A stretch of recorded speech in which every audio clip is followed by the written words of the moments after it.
politics here. In fact, one of the organizations I'm going to talk about in a bit, the Harambee Organization of Black Unity, was started by my father in the 1972. There's been a lot of connections to the continent with the organization that we have here as well. So the Sixth Pan-African Congress in Tanzania, my dad went with a group of people to Tanzania as part of that.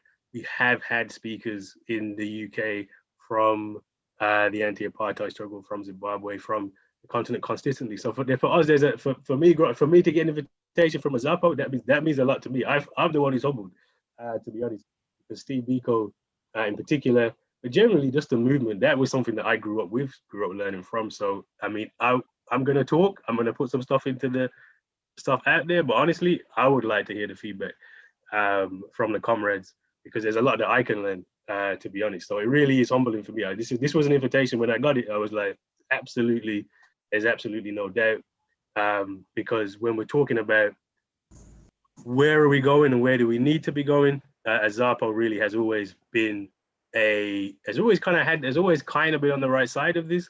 But unfortunately, as we've seen over the last 40 years, that more revolutionary radical politics anywhere in Africa, in the African continent, in the Caribbean, where my family's from, in the UK, in America, has declined, right?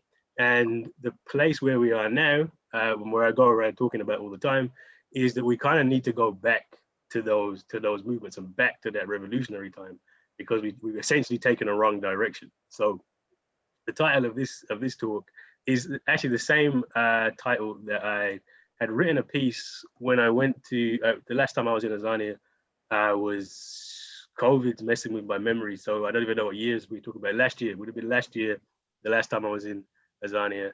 And I did go around Kimberley, Joburg, even Bloemfontein. And I spent 3 months in Azania 20 odd years ago, just when I finished school. I went, did some volunteering. We were in Joburg, we were in Mpumalanga province. It was only, a few years after the end of apartheid. There was a lot of excitement, and there was a lot of promise.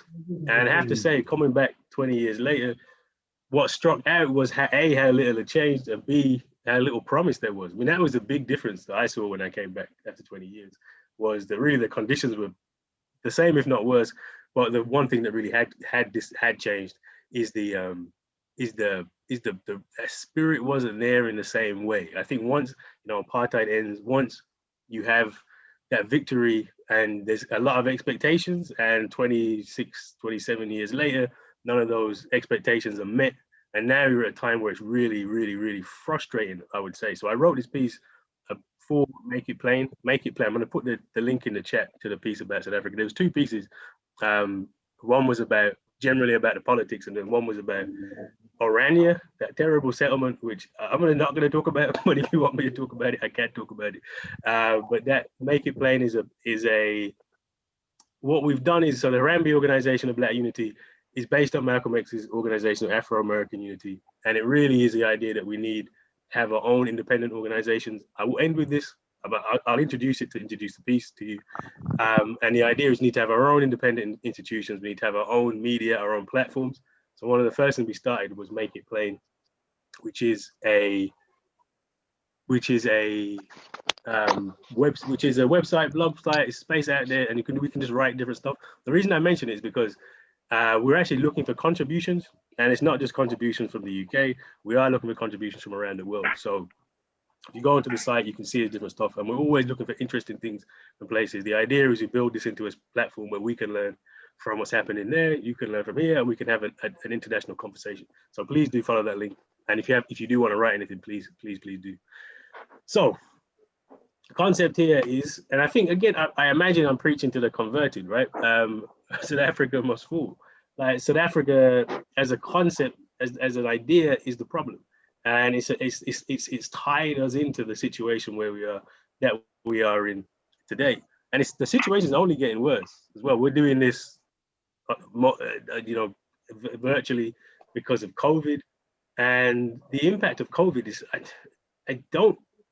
can't imagine what the economic impact has been or will be, it's going to be so devastating on places like Azania and in the underdeveloped world. In the UK, we're all panicking because of the government's had to spend billions of pounds on furlough. There's been lots of deaths, etc. And we're panicking. But we're not seeing it in its bigger picture. What's the bigger impact of the economic shrinkage here is a devastating impact elsewhere, right?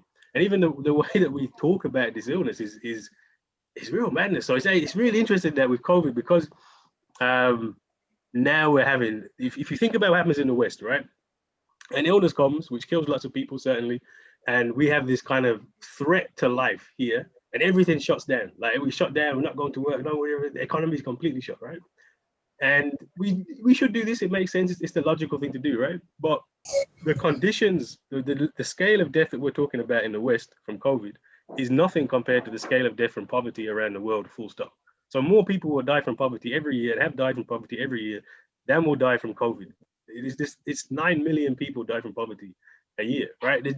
But we accept that scale of death in places like Azania, in places like India, in places around the world. And when that death comes here, everything closes down, right? And the impact of that around the world is going to be awful, right? Like the follow-on impact is really going to increase the deaths from poverty around the world. But this doesn't matter because the West matters. The lives here matter more than the lives elsewhere. The other thing about the COVID thing I want to mention briefly is there's this celebration that, the death rate isn't as high in Africa. And partly that is because governments are more sensible and have done, unlike over here where we just been pretty lax about it. But the bigger reason for this is because there's less old people, right? I mean, it's a simple thing. There's less old people on the African continent. We like to champion it's a young continent. But why is it a young continent? Because the life expectancy is so much lower, and there's just less old people. And COVID tends to kill old people. When I was writing a piece about this for a magazine, and South Africa and the UK are about roughly the same size population. There's a few more people in the UK. And if you actually look at the demographics in the UK, in the 80 to 84 age range, that's where most people die. There's like a big number, massive disparity. Hardly any young people die, and then there's lots of people die when they're in the 80s, right? In South Africa, complete opposite. More people die in the age 30 to 34 range than die in the age 80 to 84 range. Imagine this, more people die, man, it's more people die in the 30 to 34 range than die in the 80 to 84 range. So demographically, we're not having the same conversation. There's just a lot less old people in South Africa because poverty kills, right? This is the situation that we're in today. And I'm going to start negative, always start negative, end positive. Because the reality is the situation that the country finds itself in is frankly devastating, and frankly none of the promise really whatsoever at the end of apartheid has happened. So let's give you some more statistics. 50% of Black South Africans live below the poverty line. 50%, I mean, more than half. And that, again, for me, speaking from the UK, that's a poverty line that we don't understand. So that was another thing. I spent time in the country. The levels of poverty that we're talking about, we don't have them here. They just don't exist. They simply don't exist. There's a welfare state here. There's housing. There's stuff. We don't exist. The biggest disparity in life chances essentially is where you live. And if you live in the UK, if you live in America, if you live in Western countries, the poorest people here are in the top 20% of the world. Our conditions are completely different. And it was sobering to go back to the country 20 odd years later after I've been there and see this. It's not better, and it might actually be worse, right? When I visited last year, I went to Joburg with the Center for Social Change, and we were going to we went to a few informal townships. So people were there waiting for a house for 20 years, 25 years, they said, I've been on the list for a house 25, 26 years. And then so out of protest of creating these informal settlements so the government will listen to them. I mean, this is the government in South Africa is actually worse than the government here. It's less responsive to the needs of the people than the government is here. So what are we doing, right? I mean, this is the real thing. I think, what are we doing? Where are we going? The book which comes out in February, The New Age of Empire: How Racism and Colonialism Still Rules the World. There's this big bit about South Africa more generally, and South Africa used to be praised. They're called part of the BRICS. So Brazil, Russia, India, China, and South Africa, because the economy was growing. It's a young country, isn't it great, etc. Basically, what they've done now is they've just dropped South Africa off the BRICS because they recognize that Brazil, Russia, India, and China are in completely different situations to South Africa, which may have had growth, although growth is declining. But if you look at other indicators like unemployment, the poverty rate, it really hasn't got much better at all. And if you want to, and the question we want to ask, and we should be asking at this point, is why? Why is it 26 years after apartheid, 27 years after, nothing is really improved? Why is it that we still have these terrible conditions? And the answer to that question is that apartheid was never the problem. Like, apartheid was a problem, but it wasn't the problem.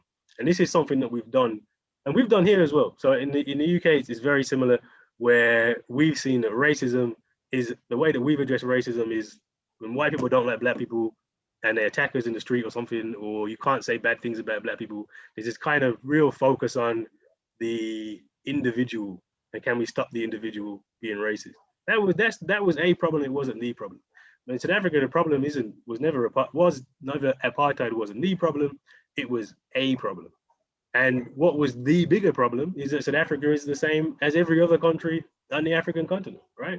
Which is, these are creations by Europeans. The lines are drawn by Europeans so they can control, take the resources out. If you look at the economic relationship to which South Africa is in to Europe, it's the same as Nigeria or Zimbabwe, etc., etc., etc. What the apartheid struggle did, unfortunately, because this wasn't the only way it could have ended. The resolution of the apartheid struggle essentially was to change the color of the people at the head of the system. But it didn't actually change the system. So what happened, it wasn't like, Azapo wants, PSEM you want radical change. You want to overthrow. You want to change the actual way that the system works. None of that happens, right? The ANC, Mandela effectively decide that the best to compromise, and compromise in a way which means that the economic structure stays in place. The political structure stays mostly in place. You just have black people at the top of it. And so what you have in the country is you have a black elite, right? You have black middle class. You have the black economic empowerment. You got some people making money, but the vast majority of South Africans today are in this very similar position they were in under apartheid. So the problem in South Africa is a problem with every other country on the continent, is that we're still in this economic dependent relationship to the West. And so when you look at something like we're looking at what's one of the biggest issues that we think about across the African continent, and really a massive issue for South Africa today, is the issue of corruption, right? I mean, you actually have a state capture. They call it as a term for it, state capture. You've got Zuma, you've got the actual presidents being caught up in corruption. And, one of the things that over here, the British like to do is to kind of moralize over this issue of corruption, and isn't this bad, the Africans, what are you doing, why are you being so corrupt, etc., etc., etc. And you can see this across the country. There's so many examples of this. It's really no country in Africa that doesn't have an example of some corrupt leader who's just looting money out of the system. I mean, in the book I've just written, I had so many just mad, literally insane examples where people are taking billions and billions out. Isabel dos Santos would be one who sparked my dad. So Isabel dos Santos, the daughter of the former president of Angola, dos Santos, recently was in the Panama Papers came out that, surprise, surprise, the richest woman in Africa had stolen, basically got her wealth from looting her country.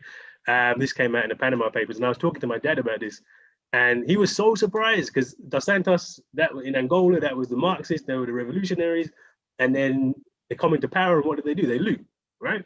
And you can see this across, come into power and they loot, they come into power and they loot. And South Africa is no different. People came into power and they started looting.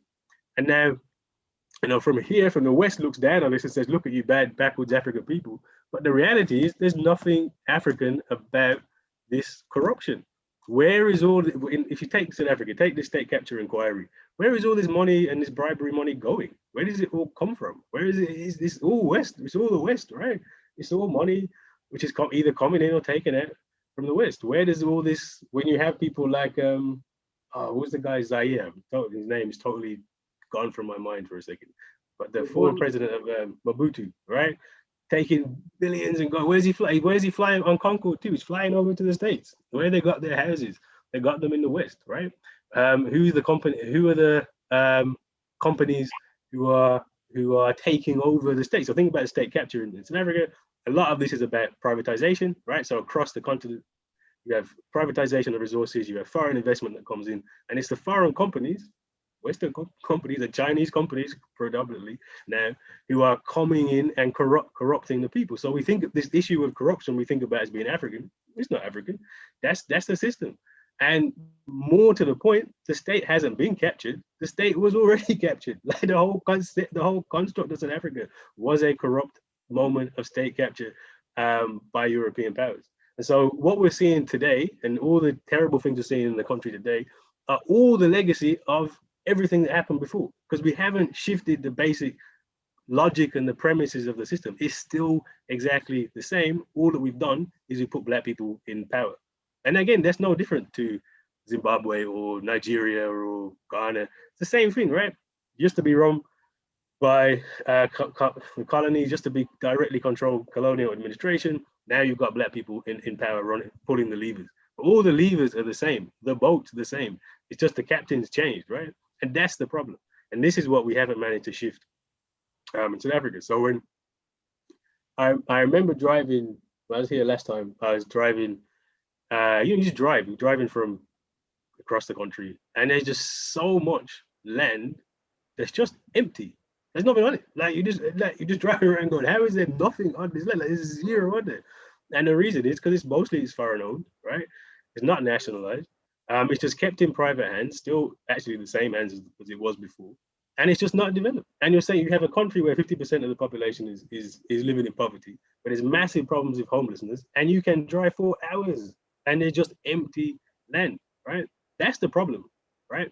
If the issue that we've had is that for many reasons, in South Africa generally, but in the continent more broadly, we've accepted the framework that we've been given. And the framework you've been given in South Africa is South Africa, right? And we've accepted that rather than challenge that. And again, Azapo was never about that. Black consciousness was never about that. It was about saying a much more radical way of addressing these problems and addressing these issues. But we've got stuck in this terrible way of engaging with each other and engaging with the West. And if you just think about this simply, what's the problem on the African continent more broadly? Is that the resources. So if you think about the resources, and Africa is the richest continent on the planet in terms of mineral wealth, right? In terms of things about diamonds and the things to make this stuff, the computers and all that work, right? The green revolution, all that stuff's coming from Africa, right? To make the batteries, etc. Richest continent on the planet. Farmland as well. So farmland's a huge thing, and Africa has massive, particularly Southern Africa, massive potential for farmland and development. So Africa should be the richest continent in the planet. It is the poorest continent on the planet. And why is that? It's because of foreign resources. It's because it's the economic colonial relationship where all of these resources are just being drawn out. And that's the issue. That's the issue. And ending apartheid doesn't end that issue. It just changes the color of some of the people who are benefiting from it. So now there's more black people who can benefit from that wealth in an individual black empowerment sense, but the wealth's still gone, right? If you don't get that wealth back, there's no way you could. That's why you're having so many problems with poverty and with housing, etc., because the wealth is literally being stolen. It should be obscene to us that if you look at some of the companies, like this Brazilian company, I would pronounce it, but I'll get it wrong. Let's call it Vale. It's a mining company who works a lot in Southern Africa and East Africa. And the GDP of that country, the turnover, the amount of money they get in that company would make it the 15th biggest economy in Africa. Like you have these corporations who are coming and taking the money out, actually are bigger than most of the countries on the continent. I mean, it literally is insane, right? We're in this moment where we're celebrating Africa's emergence, and isn't it great? Isn't it? But then if you actually look at the numbers, the raw numbers, California, the state of California in the US has a bigger economy than the whole entirety of Africa. That the state of California has a bigger economy than the whole entirety of Africa. We should tell us a lot, right? This should tell us something that we haven't shifted really at all, unfortunately. Um, and I had to start again. I said it's going to get negative. I promise it will be positive. I promise we're going to get to the positive part of this. But a, a a big source of where they're saying Renaissance resources is African Renaissance is the GDP growth, economic growth. Unfortunately, this is largely from loans. So if IMF give you a loan, your GDP goes up, your economy gets bigger. If China comes in and gives you a loan and then steals all your resources, then your GDP goes up, right? So there's lots of factors coming in where, particularly China, again, you can ask me if we could talk about this if you want. China's influence may actually be worse than Europe's in the long run, because China's coming in with these deals and are literally just stripping the resources out of the continent. But that makes the GDP look bigger. The other reason why GDP is going up in Africa is because of the population. So the population is growing. So that issue of healthcare and life expectancy is inching up, and therefore the population is growing. And when your population grows, your economy grows because you have more people. Although this is the key thing: the economy is not growing fast. It's actually growing less than the population is growing. So if we think about the problems we already have in Africa, generally in South Africa in particular, around poverty, and then you think about more people being in the continent, but the economy growing even slower, what that means is in 50 years, it's going to be worse, not better. The situation that more people, less money doesn't equal anything good. It doesn't equal something worse. And the estimates are that the population in Africa may get to maybe 3 billion by 2100. Certainly would double. It's supposed to double in 50 years.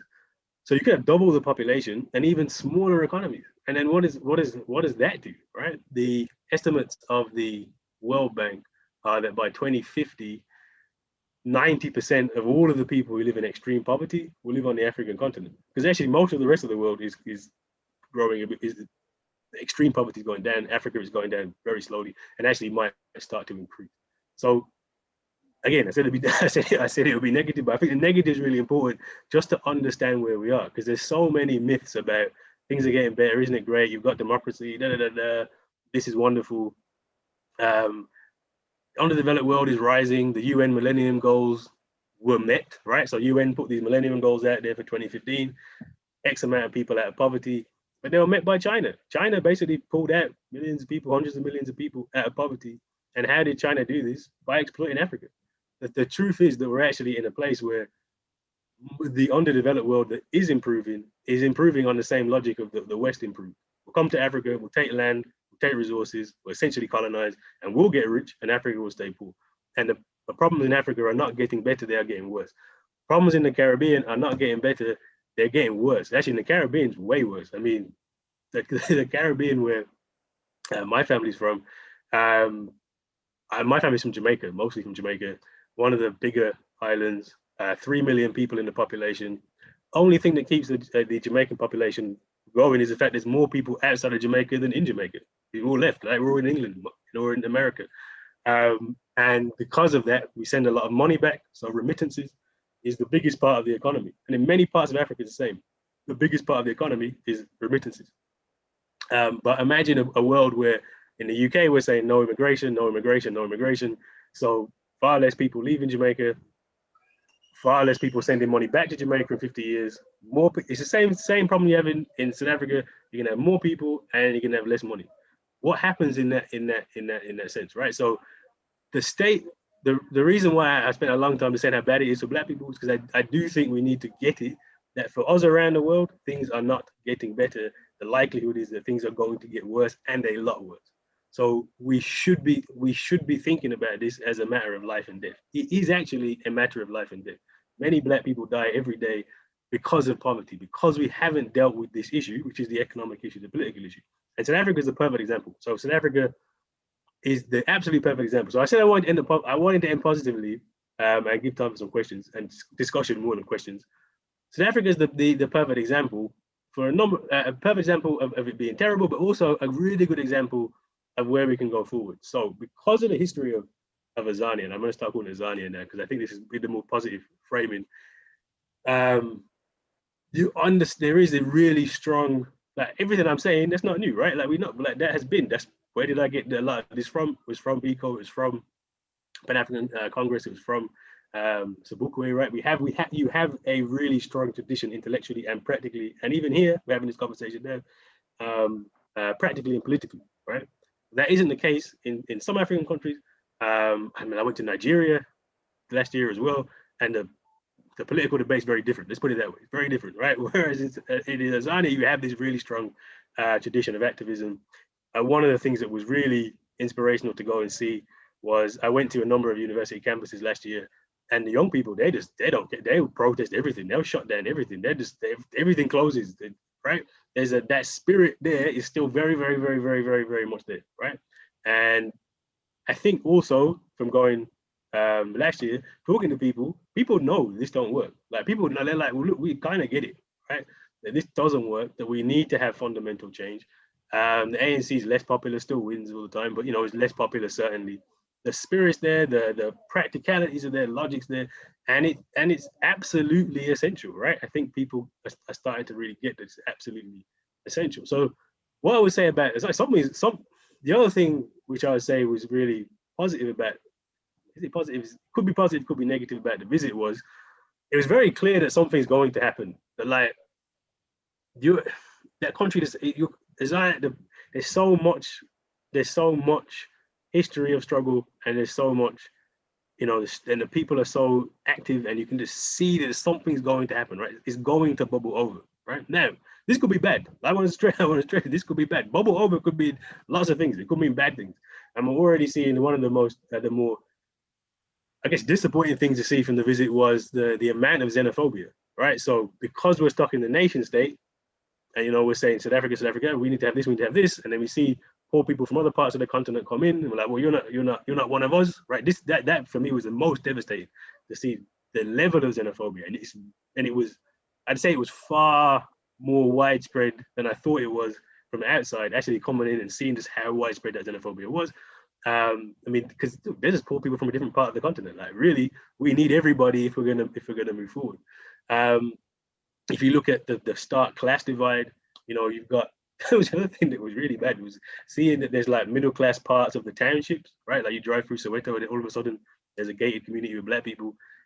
I mean, look, when I say boil over, it could boil over badly. Don't get it wrong. Like you've seen this happen where people get frustrated and they boil over and we attack each other. So this is a definite possibility. And actually, this is one of the things that happened leading up to the end of apartheid. Like, why was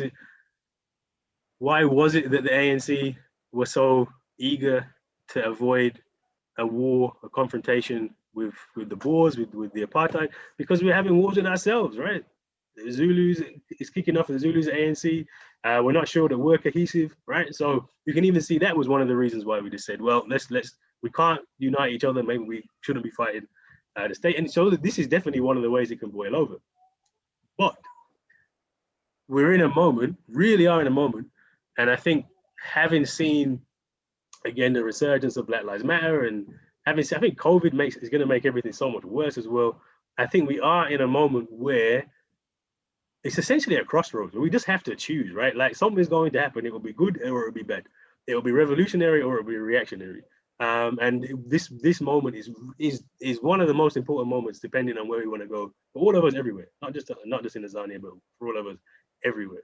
But it's also a moment where I think people are receptive and people are open to these ideas again. That's one thing which I say is very positive. I've been talking this for 10 years. No one's really listening.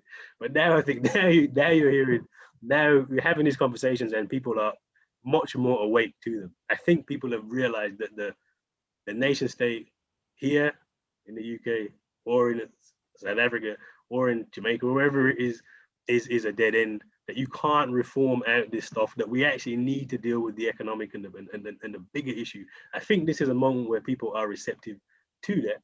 And one of the things, the advantages that you have there that we don't have. So in the UK, there's 3% of the population is black. 3%. There's none of us. Like,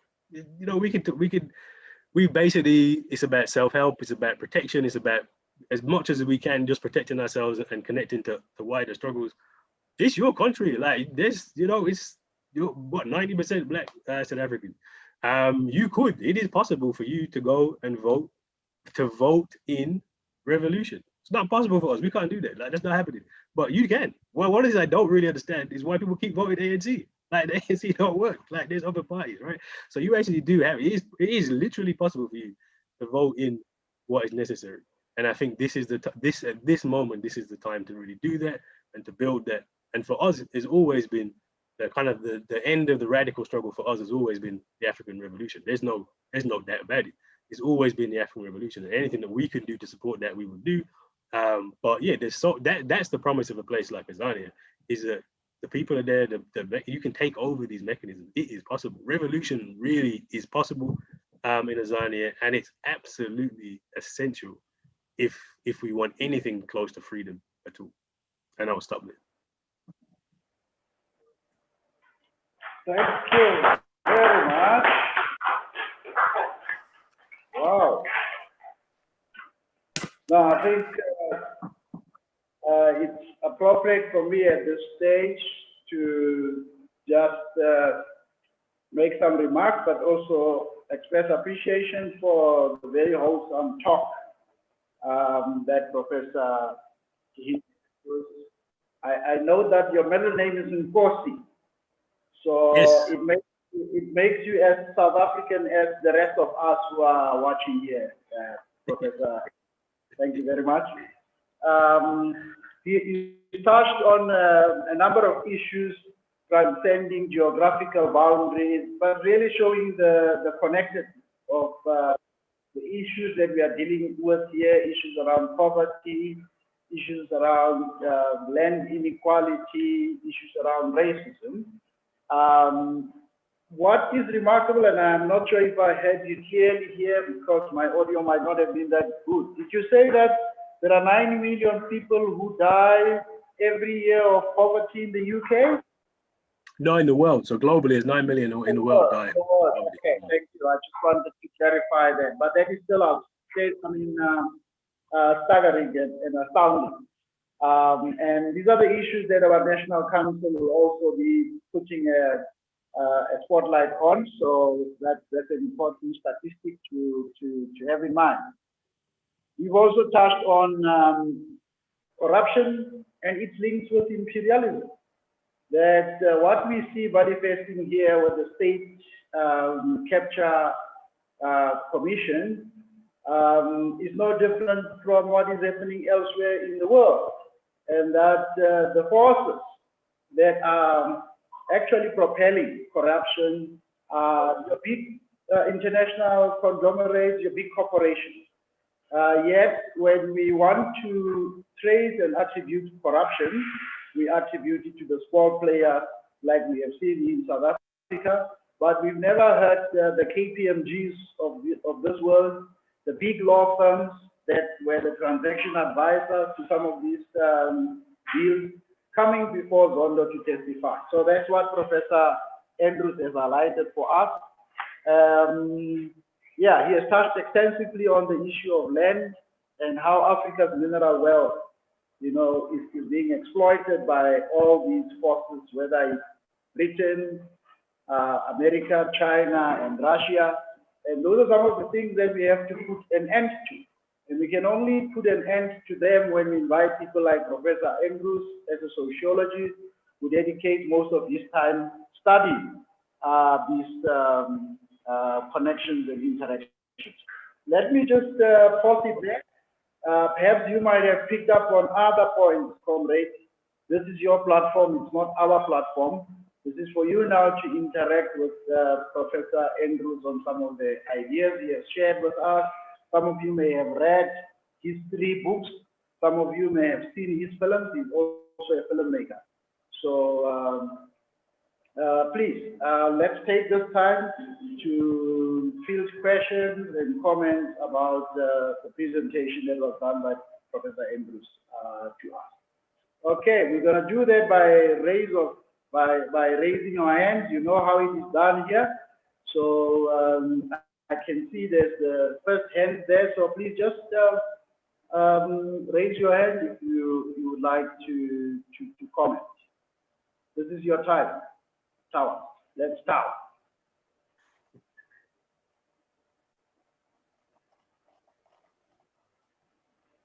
Are there any hands coming up? Perhaps I'm not seeing all of them here on my screen. Members of the standing committee, please help me.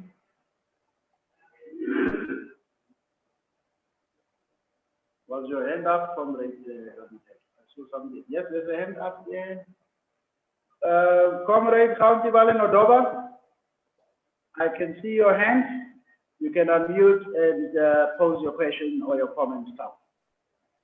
Thank you, Comrade Mohamedi. Thank you, Comrade Professor, for your thought-provoking input. I would want us to traverse this road together. You referred to the State Capture Commission in South Africa. Now, and you have said that all states generally are captured, throughout the world. Now, I'm just wondering whether what we are seeing, is it state capture that we should be talking about, or is it the state of capture? Meaning the state and the extent to which the South African state is captured. Shouldn't we be looking at that, the extent to which, instead of looking at the concept of state capture, because it's a global phenomenon? So I would want to check what your reflections are on that aspect. State capture versus the state of capture. So that would be the first thing. And the second thing, Comrade Professor, would be the issue of we having accepted a framework from the enemy. Now, we all know that the governing party, particularly Thabo Mbeki, former Thabo Mbeki, said that they even offered the sunset clauses before even the then erstwhile National Party asked for. Now, what frustrates me as a member of Azapo and also as a Black academic in this country is the issue of the responsiveness of the oppressed masses in terms of organizations like Azapo not appearing to strike resonance with our people in terms of the concepts that are liberatory concepts. Like, for instance, we speak about Azania, that this country should not be South Africa. It cannot be South Africa, but Azania. We have been speaking about the land before everyone else is now fashionably making noise about it. But we also then spoke about this dispensation is a neo-colonial bourgeois democracy that is anti-Black, and it will never, this dispensation will never, ever, at any point in time, be able to meet the aspirations of our people. But yet, Professor, from a sociological point, we still appear not to be striking a resonance with the mass. So that we give others an opportunity. Thank you. I'm done. Thank you, sir. Yeah, no, definitely. It's definitely the state of capture. I love that. It's the state of capture rather than state capture. Because you can track this all the way back to when colonialism happens. Just think about the nations. Like, the nations on the African continent are created entirely by Europeans. Like, that's why you have all these straight lines. They sat down and drew up the boundaries, and then for some reason we're expecting that these will be the vehicles for us to go forward. It really goes back to the key moment here was 62 and the Organization of African Unity, where you have the two different versions of Pan-Africanism. There's the Casablanca group with like Nkrumah and the let's get rid of the borders, let's forget this that we need to continental unity, the planned economy. We'll have that's that kind of revolutionary Pan-African vision, versus the Monrovia group countries, the Francophone, Liberia, Nigeria, etc., who are like, no, let's keep these nation states. Let's use this as the mechanism for going forward. And effectively they win, right? In 62, you get the Organization of African Unity, which embeds these nation states as the vehicle for our liberation. Well, how could they be the vehicle for our liberation? That is the state of capture, right? And if you can track all of the problems in the continent for the last 50 years from that decision, because that's how you get the dictatorships, that's how you get the corruption, that's how you get, it's very easy to control one small country and to pit that country against the next country. So the whole issue really is the state. The state is the problem. I don't know why we've accepted these nation states. And then when you think about the violence within the states, because the states aren't really, they're not real, right? So then you have all these conflicts within the state. The nation state is the problem. The state of capture would be the way to put it. And then that does lead directly to the problem of South Africa, where even the fact you kept the name South Africa, I mean, it just seems like it would be really simple to change the name of South Africa. And it's not, conceptually, that's really important, because it does show you just how that really nothing has changed. You've got this, you have this, you're in this state of capture, you have this nation state of South Africa, it runs a particular way. And as you said, Mbeki and Mandela, the ANC, accept all of that. They say, yeah, it's fine. We'll just keep that and then hope that this is going to take us somewhere else. When it's really not. The nation, honestly, the nation state, if you want to say what's the biggest problem on the African continent, it is the nation state. And we really do need to go back to that more Pan-African vision. I'm not saying Pan-African. This is where there's always been in a kind of bourgeois Pan-Africanism that is nation state, isn't particularly radical, is the African Union, etc., etc.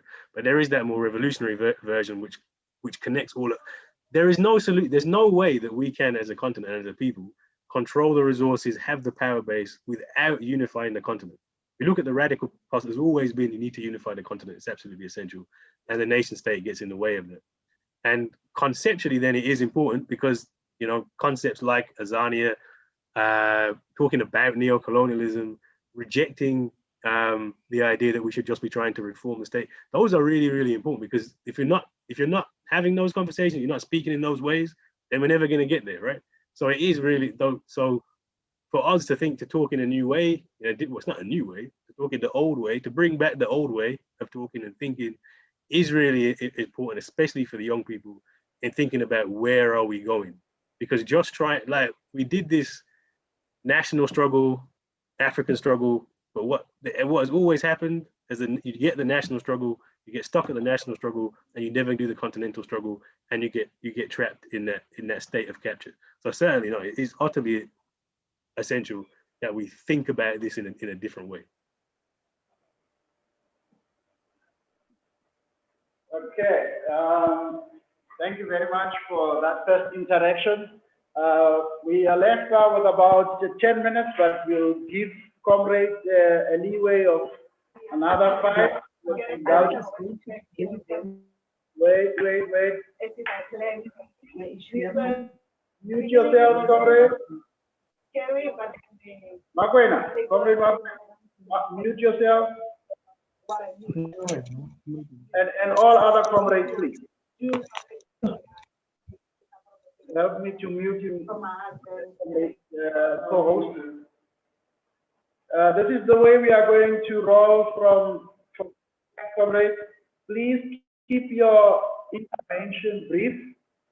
We don't want to curtail you. And we want to also give other comrades an opportunity to pose questions and make comments. And then we are going to take 3 at a time now, and then we'll give Professor Andrews to respond, and then we will take another 3. I think we have covered our base. All right. Do I see any hands? I see more cases. Help me, comrade host Dave, if you can see any other hands. No.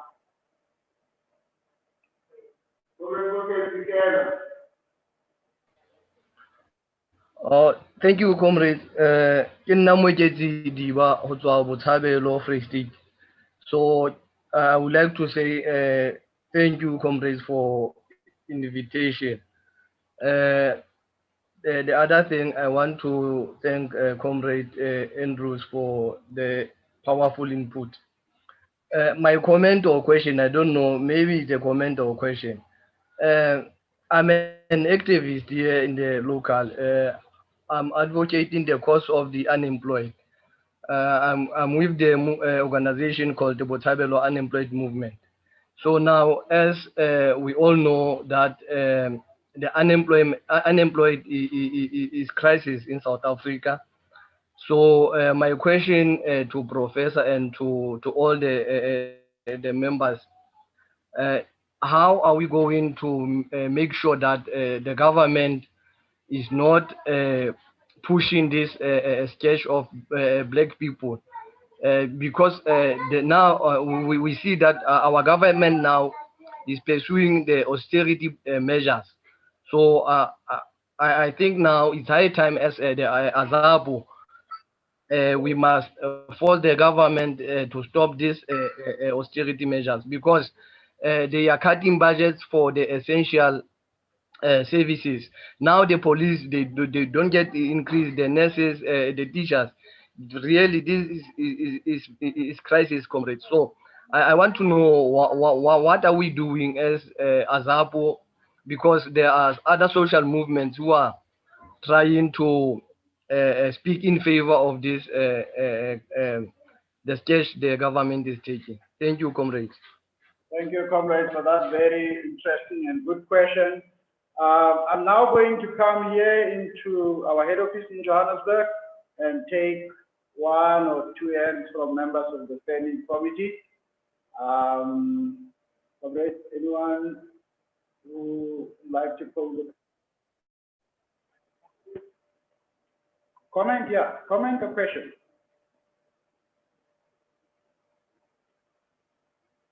You ready? Thank you.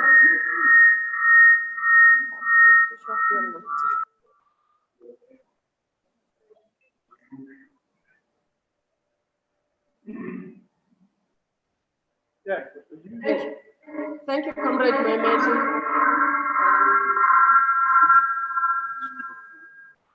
Which of them?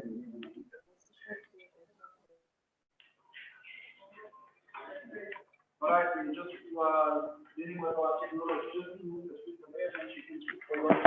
Okay. Yeah. Thank you, Comrade Moemedi, and thank you so much, Professor Kehinde, for a very powerful input to our National Council. And the issues that you touched on are much as they touch very heavily on our country, but they also touch very heavily on Africa as a continent. And it is a very disturbing issue that we always grapple with, to say that we have a problem of African countries that have arrived at democracy, arrived at independence, and so on, but we have African countries that are still not ruling themselves. We have leaders, I don't know whether it's leaders but not rulers, or we have rulers and not leaders in all of our African countries, ours also included. You still find that the governments of our countries are still holding forth for the colonists or the white colonists. So you find that all the ills, all the social ills that African people and South Africans suffered in apartheid, during apartheid, still, even in the dispensation of democracy, they're still very rife. Hence, when you travel to South Africa, like you indicated, you met up with abject poverty, unemployment, all these social ills. We find that even in the dispensation of democracy, where we now have our own holding positions of power, where they can, where we think they must or can have power to change the lives of the majority of people in the country, they are not doing that. You also see that in our parliament, where Section 25 of the Constitution for land repossession, it is not happening. It is not because the Constitution does not allow that, because the majority of the people that are in parliament can make that possible. But you still find that it is not happening. So I'm just saying that I'm not asking a question. I'm, very impressed and very fascinated by what you're saying, and it gives me also all these things that I grapple with every day, to say that actually what must happen in our country for Black people to have some change, because we had apartheid which oppressed us. Now we have democracy which is still oppressing us further. Yes, thank you so much. Thank you. One last comment to round it off. Here in Johannesburg, comrades, standing committee. Okay, Comrade Mbulelo Keche.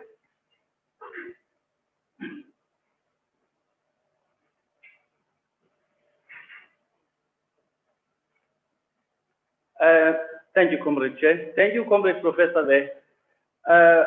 I got touched when you made mention of the then president of now DRC, Mobutu Sese Seko, because that country that you talked about is still experiencing the difficulties of that, what you have just mentioned about Mobutu Sese Seko. Recently, it was reported that France and incidentally Britain, where you are still using that country to steal the resources of the country. Now the problem is, it's almost 50 years later that we've been talking over and over again about this problem. What would be your advice to the African people and leadership in particular to finally, once and for all, get rid of this problem of European countries and Western countries using our resources to our disadvantage? Because DRC, having been described as one of the most rich countries with minerals and everything in the continent, is one of the most poor countries, and the Europeans are benefiting. What is your advice to solve this problem once and for all? Professor Andrews, I think let's take those three. I'm sure you have noted them, and we will just, after that, we will take the last three questions. Thank you. Yeah. All right, so thank you for that, comrades. Definitely, no, 100%, and they all tie in to each other. So if you think about the problem of austerity, it's like I was saying at the start, what impact that would? So in the UK, we're expecting austerity because we spent so much money, and everybody's like crying about austerity here. But what we've actually forgotten is that the whole agenda of austerity, privatization, cutting back jobs, that was practiced in Africa and the underdeveloped world before. Like that, those are the conditions which are tied to IMF, World Bank funds. The reason that, and because the West, when the West economy contracts, the impact of that on Africa is appalling, because Africa is still in this really terribly dependent relationship to the West. And so the reason that you're seeing the South African government talk about austerity again is because the people who actually run the economy of South Africa are not the South African government. It is the IMF, World Bank, and the West. And the West is saying, we need to squeeze you. We're gonna have to squeeze you more because our economies have shrunk, so your economy is going to shrink. So that's why the austerity is happening. Austerity is imposed from outside, right? Because the paymasters are the people who give the loans, et cetera, et cetera, et cetera. And so this is the big problem, right? Like, so the only way to really deal with that on a structural level is to get rid of it. You have to change the framework that we're talking about. Because anytime you elect a government that is working with the West, IMF, et cetera, China, et cetera, they are then paid by them, and then they are then controlled by them. They are essentially puppets. And no matter what they say to you, they're going to do what they're told, right? So that goes, and that ties to the last comment about the issues of resources and how do we deal with this issue of, there's no way to deal with it short of revolution, right? The whole framework of this is so Congo, for example, DRC, I mean, it's like Mobutu goes and you think maybe it'd be better, but it's not any better. You get the Kabilas who come in, and the Kabilas are what, and it just goes on and on and on and on and on and on. And it's the same framework, the same system, the same structure of it. The only solution to this, and this is why also it does necessitate not having a nation, because you need everybody effectively. And this is where the nation state is such a problem, the idea of the state of capture, is because when we're all cut off from each other, we're a lot easier to control. If we unify as a continent, you can't get away with these things. You can't do these things. It'd be much easier. So we can't have a national response. You can only have, you need to have the African response. That's how you have the power base to push them back. So if we're thinking about where we're going, that's where we should be thinking about. In the long term, I mean, in the short term, look, people need jobs and people need stuff, and it's really important. It's life and death. So this is why people compromise effectively. You know, the IMF will come in and give you some money to do this, etc. And this is useful. But we have to think long term, not short term, because if we keep accepting this framework, it's just going to keep being the same and same again. So it is going back to that spirit of get rid of the rejecting South Africa as a concept, embracing Tanzania, and trying to really make the struggle in the DRC the same struggle as in South Africa, because it really is the same struggle, but we don't often address it though as though it is. If that makes sense. Okay, thank you very much, Prof. Now we tapering towards the end. I'm going to check if there are still a few comrades who would like to make comments. Mashabela. Okay, comrade Kulu Mashabela, we see your hand. You okay, thank you, comrade Kipadisa. A question for Professor Andrews. I just wanted to find out from you what you think,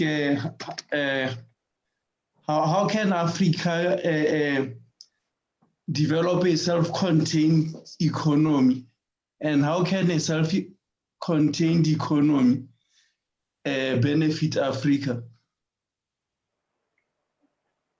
Okay, thank you. That was very sharp and pointed. That's the way we must go. Any other comrade who wants to come in? Or is that it? Okay, I'll take it that that was the last comment or question.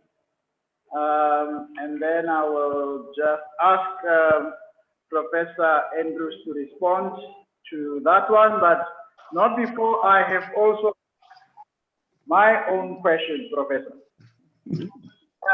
In your presentation, Azapo is very strong on the point of international Black solidarity. But over the years, I don't think we have been as vociferous and as active on that front. Now, I know that you probably have, not probably, you do have Caribbean heritage. Yet, for some time now, we've been struggling to make connections with a number of the, majority Black population or countries that are predominantly Black today, the Caribbean, like your Jamaica, your West Indies Islands, all of that. And we mustn't also forget the Pacific Ocean, your West Papua and other regions there.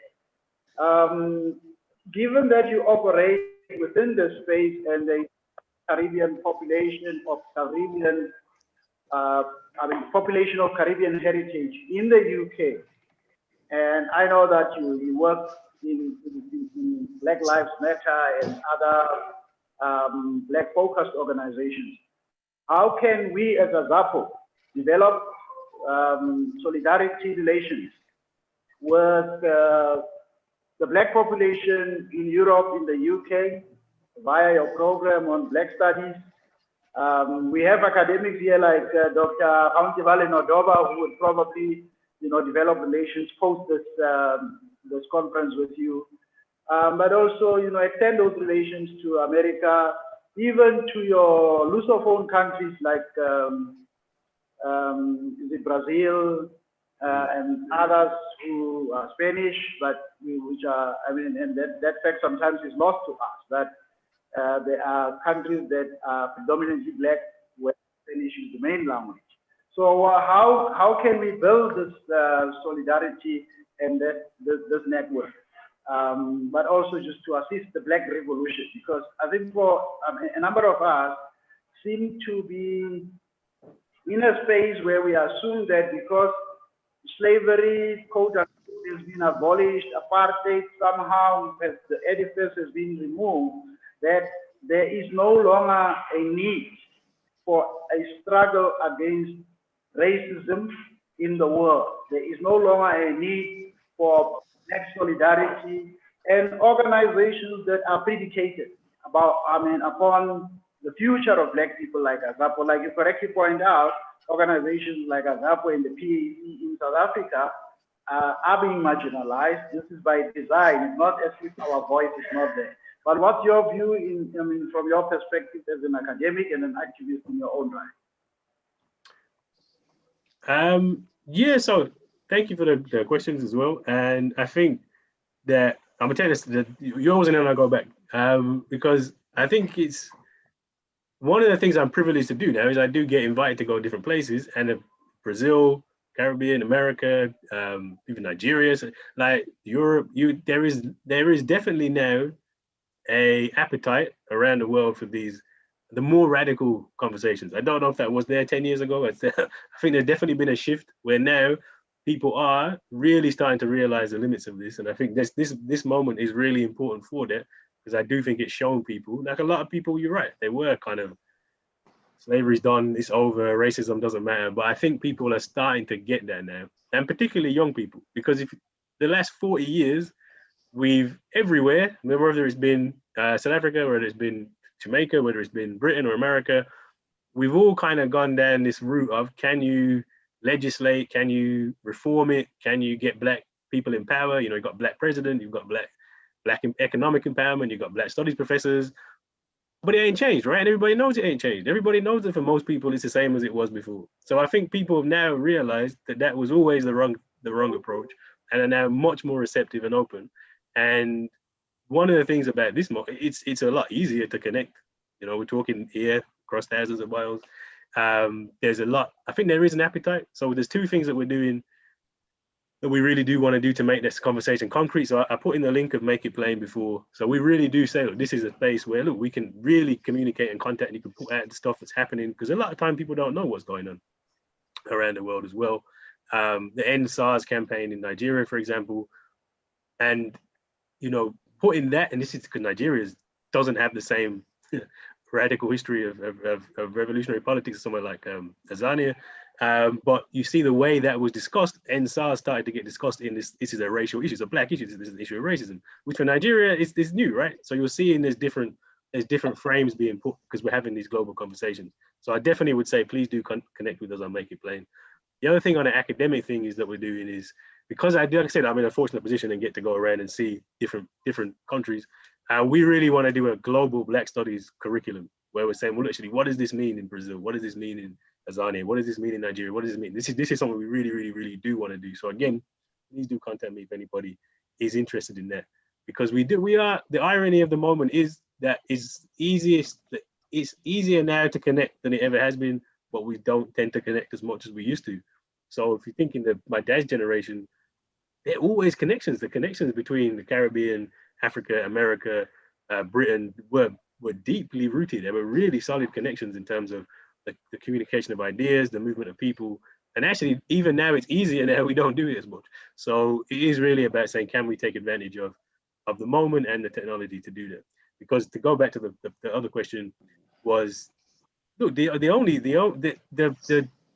way that we deal with this problem has always been the same way. Africa is the richest continent on the planet. It has the resources, it has the farmland, it has the water, there is a version of this where Africa is the only place that can do this, which is why everybody is taken from it.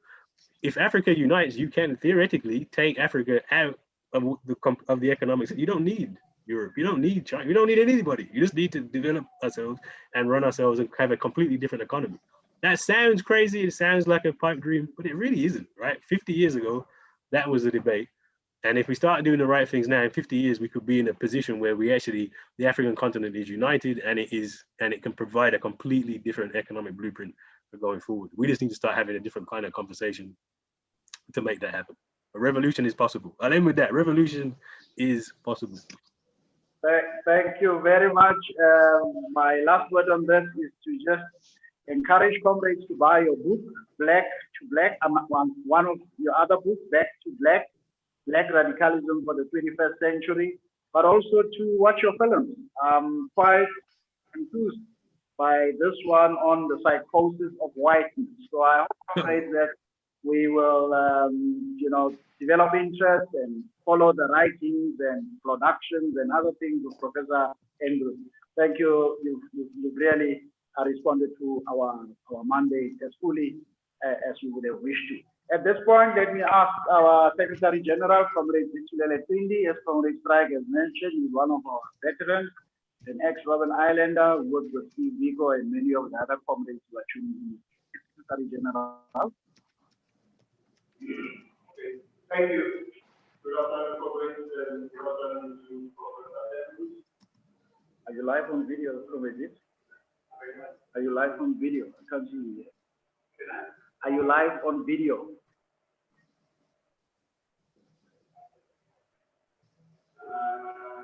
No, I'm not. Maybe you should come around here. No, I wasn't our teacher. Oh, okay. As often muted. Let me mute myself.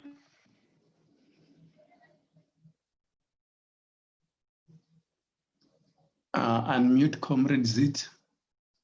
It's like I'm on that, so that we say. I'm sure you can hear us, Professor. You say you often visit South Africa. when we revert to our native selves. Okay, thank you. That's all. All right. Thank you, Comrade Keparisa. And yeah, I wasn't alone on that island. Otherwise, it would have been lonely. But one of the other big mats, Mayboot, is also here. Let me acknowledge Comrade Pandelan Nefolobodwe. He's somewhere out there with a gadget. I think he's given himself another name. That's another activist who were convicted and sentenced and spent some time. In fact, I left them on Robben Island. Yeah, Peter, what's happening with you? Your hand is up now. I was requested to say a vote of thank you to you, Professor Andrews. I guess I'm reminded that in the Black Consciousness movement, we never used to thank people for their contribution towards the struggle for emancipation and total liberation. But I guess in the same context of Ubuntu, we need to acknowledge someone who has accepted the invitation, albeit at very short notice, to come and speak to us and speak so lucidly to us about the need to reconnect and the need to reposition ourselves and see where our focus is. And I think you've highlighted some of the points here that primarily we are weak. And we are weak because we are disorganized, we are not organized. You highlighted the fact that we accepted the notion that was given by the powers that be.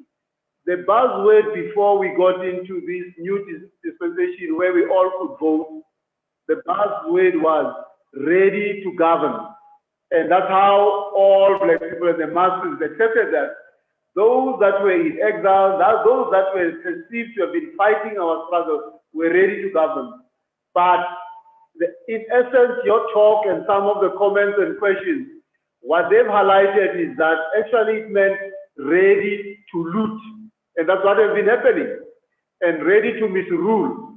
And your input has basically highlighted that. And your acceptance to us as the Black Consciousness movement represented by Azapo was an indication of Black solidarity. This is what has taught us, has informed us throughout our activities, that Black solidarity takes us through. And as a thank you, sign of thank you, we will also rely on you that we extend our reach into the Black Consciousness movement in the diaspora. I heard you mention briefly, I think it was in another comment a few minutes ago, when you referred to Brazil. And well, I don't know now, but the largest Black Consciousness movement outside this country is in Brazil, is found there. So, and the devastation, we're talking about the effect of this pandemic and the dislocation that we see all over in the UK, in America particularly, in Brazil. The large number of people who are succumbing to these are Black people. But be that as it may, we are saying here as Azapo, We thank you for having graced our occasion. This is the National Council of Leadership from across the various corners of our country. And we'll take the points that you've raised. Someone made a comment, and I think I echo it, that we needed this international perspective to reconnect and address the decline of the radical political movement, not only in our country, but throughout the continent and throughout the diaspora. And on behalf of the Standing Committee, the National Council, and the President of Azapo, we thank you most heartily. And in our own parlance, we say, Amandla. Thank you, Professor Andrews. I'm going to hand over to the President of Azapo to do the formal adjournment of the session. Thank you. Thank you. I just like to say thank you. I'm humbled. This was, for me, it was amazing to get the invitation and to come and speak and to share with everybody. So thank you, comrades, as well.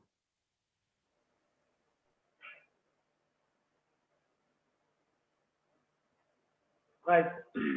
Thank you once again, Professor Andrews. Now we are coming into our own session. I just get that a lot of comrades are struggling with the British accent. I suspect had they been okay with that, a lot of comments and questions would have been fired up, but that's all right. I'm here thinking of comrades like Mulifi Kete Asante, who also came around to raise our morale. Our morale is very low with the kind of things that are happening in our country. But we're also thankful that there are young people here who are keen on following on the footsteps of Biko. The youngest we can talk about here in this meeting from the Eastern Cape, Comrade Shezi Sotuldwa. Let's also acknowledge and accept you coming into this, joining us. So, Professor, we are done. Thank you very much. Now we are going into our business. If you don't leave the screen, we'll speak in Zulu. Yeah, Nkosi is my middle name, but I don't speak Zulu, so no, thank you. Yeah. All right, thank you. Oh, thank you very much.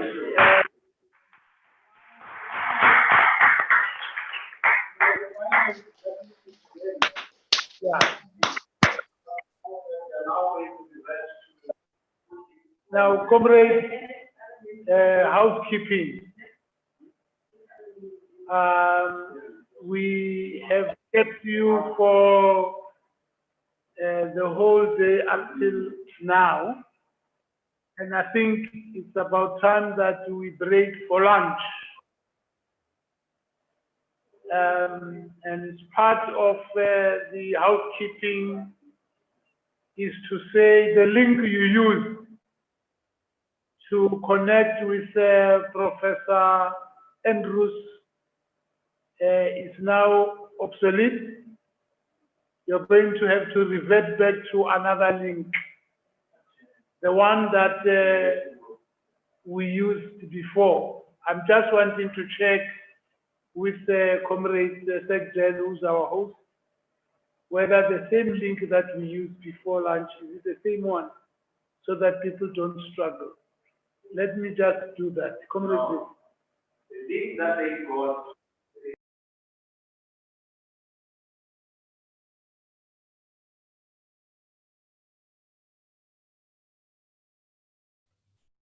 Could Sekjen unmute, Comrade President?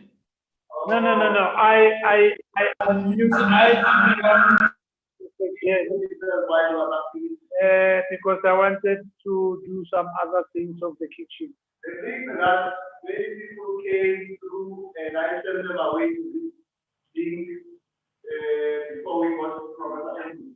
We go back to that link in the morning. We start in the morning because this computer couldn't tell on. These people have got that link. They were coming in and Yeah, that's all right. I think we'll also assist with just resending the same link so that people can come back. The time, what's the time now? Just to go to the link starting with 8:17. That's the link of the use.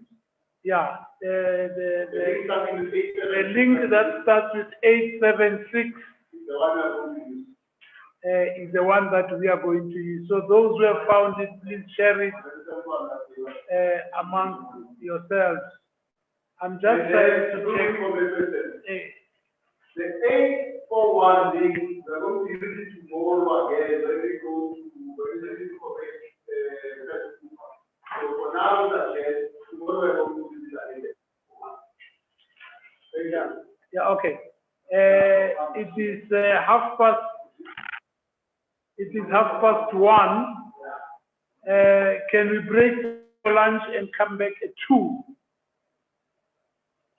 Can we quickly take our lunch, come back at 2 to continue with the closed session? I forgot to acknowledge Dr. Baninzi. I saw you, family going up and down, and of course, we'll be treating you one by one as you come in. Comrade, thank you very much.